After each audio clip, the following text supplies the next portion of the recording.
deadly riots over the government's plan to avoid defaulting on its loans. Is that the unemployment keeps rising, and it has to keep rising just because we have an excess supply of goods, which is... This is all borrowed money that our and that kids debt is owned by banks in other countries. Still over wires.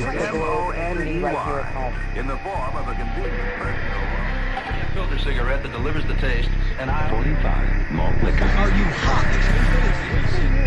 planning to bomb Iran. Some terror attacks in Iraq. And there's Armstrong.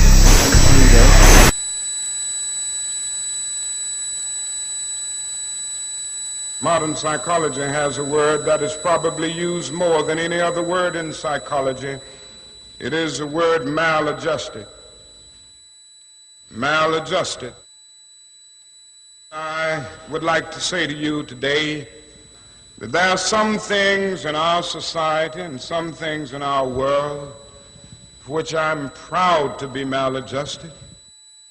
And I call upon all men of goodwill to be maladjusted to these things until the good society is realized. You know, economists are in fact not economists at all. They're propagandists of money value. This system is more wasteful than all the other existing systems in the history of the planet. So you're really dealing with not an economic system, but I would go so far as to say an anti-economic system. The problem we have is essentially the financial money sequence system. It's a system disorder, and the system disorder seems to be fatal. There is no profit under the current paradigm in saving lives, putting balance on this planet, having justice and peace or anything else.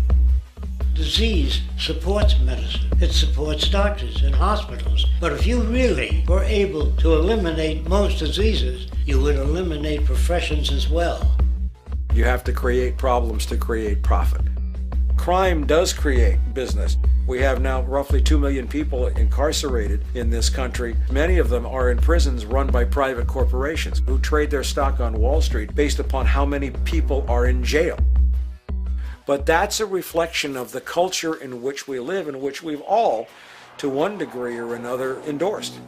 I think the biggest barrier would be the values that people are taught to uphold that system. At the social level of life organization, it isn't a genetic program or a genetic defect. It's a value system disorder.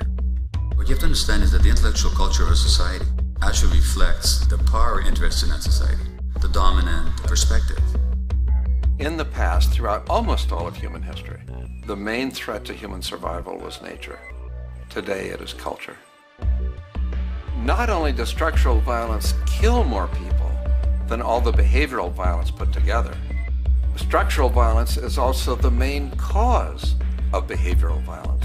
Some colleagues at Harvard studying this suggested that inequality acted as a social pollutant because it affects almost everyone in society. The immune system cannot recognize the invasive cancer, and it takes over the whole body until the body collapses. And we're in that spasming, collapsing form now. So the system has to be corrected, not print more money and give it to banks.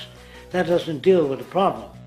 Every level of life organization and life system is in a state of crisis and challenge and decay or collapse. The problems that we have today will continue to go on. This will never go away within a monetary system. It's clear that we're on the verge of a great transition in human life. That what we face now is this fundamental change of the life we've known over the last century.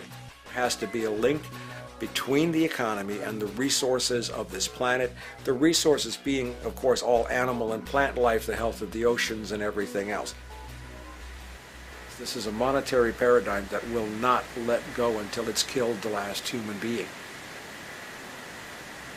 The in-group will do all it can to stay in power. And that's what you got to keep in mind. They'll use the Army and Navy and lives or whatever they have to use to keep in power. They're not about to give it up because they don't know of any other system that will perpetuate their kind.